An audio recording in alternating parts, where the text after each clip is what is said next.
जय हिंद, नमस्कार। मैं अनुजोत अपने अनुजोत स्पीकिंग चैनल पर। लालू यादव जी के परिवार में चल रहा घटनाक्रम अब पूरे देश के हर घर का कहानी बन चुका है और आने वाले वक्त में यह कई परिदृश्य दिखाएगा। बिहार चुनाव के बाद के पहले एपिसोड में मैंने यह बोला भी था कि लालू यादव के 1990 से लेकर 2005 के शासनकाल के कुकृत्य का परिणाम उनके वंशज भोगेंगे और इतना आसान उनके लिए नहीं होगा कि अब वो राजनीति पटल पर चमक सके। 1990 से 2005 तक लालू यादव ने जिस तरह से शासन किया, जिस तरह से आपराधिक छवि वाले व्यक्तियों को प्रश्रय दिया, कई घर में कई तरह का दंश दिया, दर्द दिया, जिसके कारण बिहार त्राहिमाम था। यह सच अब किसी से छुपा हुआ नहीं है। आज का जमाना मीडिया का जमाना है। सेकंड्स के अंदर एक जगह की खबरें दूसरे जगह चली जाती हैं, लेकिन उस दौर में ऐसा नहीं हो पाता था, जिसका नाजायज फायदा उस वक्त के कई राजनीतिज्ञों ने उठाया और देश को, राज्य को जातिवाद के जंगल में, जातिवाद के जहर में डुबोया और अपना स्वार्थ सिद्धि किया।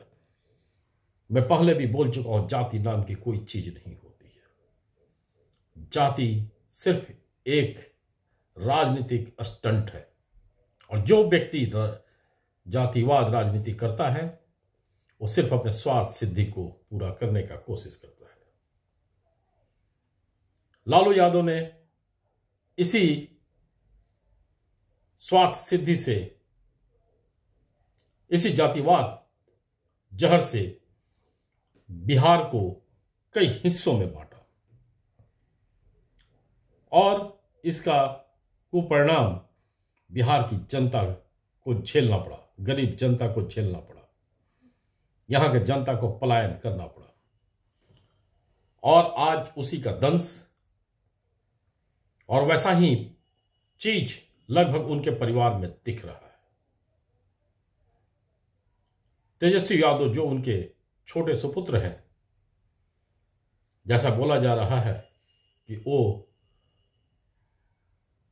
अपने बहन रोहिणी आचार्य या अन्य के साथ काफी दुर्व्यवहार कर रहे हैं।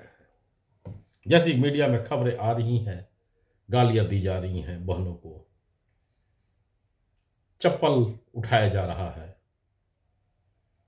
यह अपने आप में दर्शाता है कि लालू यादव के शासनकाल में आम जनता के साथ क्या हुआ होगा,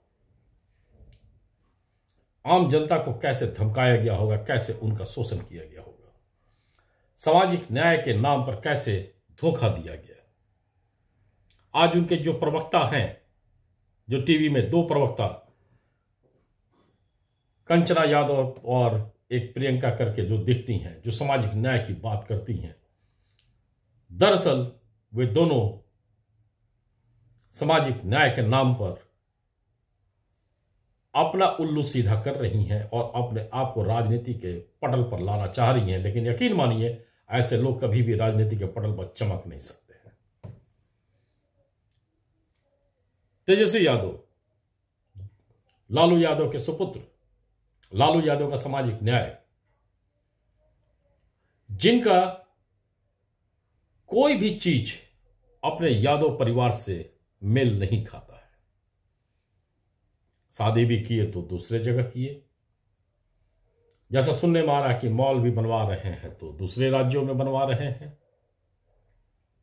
उनके सेपा सलार भी दूसरे राज्यों से आए हैं।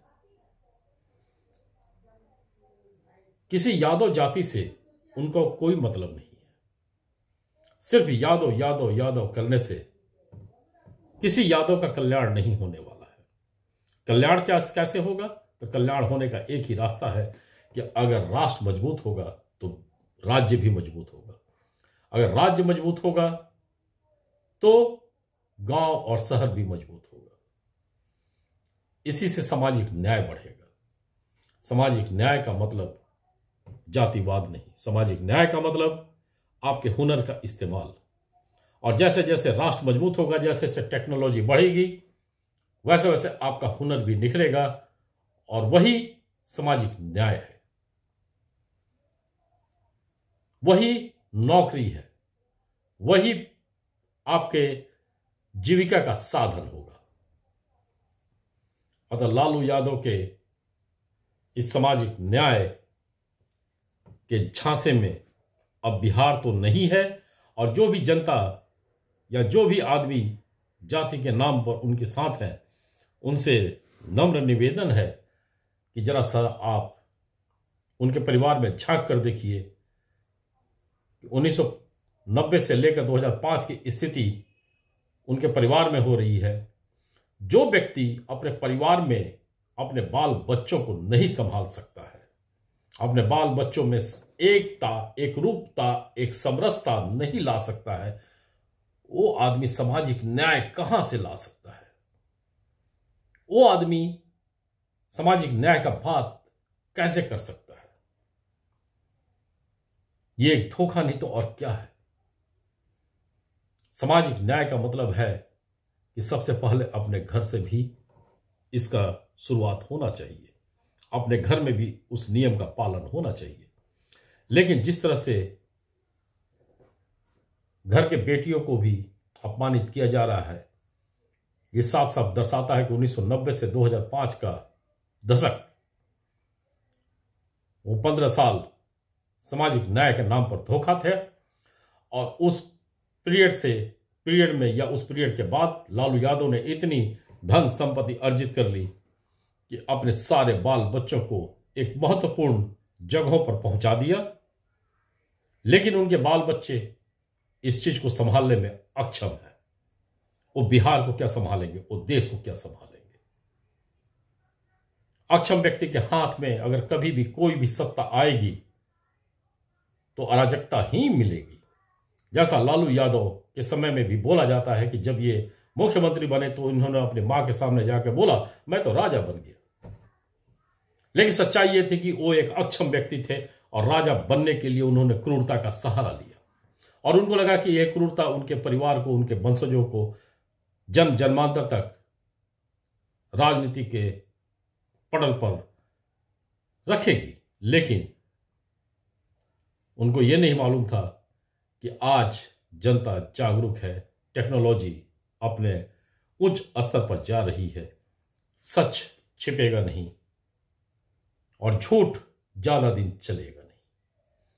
सच एक ही है, राष्ट्र धर्म। राष्ट्र धर्म के साथ विकास धर्म। राष्ट्र धर्म और विकास धर्म जब साथ में संगम बनाएंगे तो सामाजिक न्याय भी होगा, जातिवाद भी खत्म होगा, हुनर के मुताबिक आप अपने व्यवसाय में, अपने रोजी रोजगार में उन्नत भी होंगे।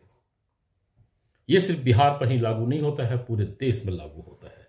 चाहे वो कर्नाटक हो, चाहे वो साउथ का कोई भी राज्य हो, जहां पर जाति के नाम पर वोट दिया जाता है और नेता खड़े किए जाते हैं, वैसे नेता को खड़े करने का प्रयास सभी कोई करे जहां पर जाति न हो और सिर्फ राष्ट्र धर्म हो, विकास धर्म हो। जय हिंद, धन्यवाद। पुनः किसी विषय के साथ मिलते हैं, और इस बात को जरूर आप सभी ध्यान में रखें कि लालू यादव का सामाजिक न्याय सिर्फ उनके लिए, एक उनके परिवार के लिए बढ़ने का एक रास्ता था, एक जरिया था। यह कोई सामाजिक न्याय नहीं था, यह कोई राज्य के साथ न्याय नहीं था, और ना ही परिवार के साथ वो न्याय कर पा रहे हैं। जय हिंद, धन्यवाद।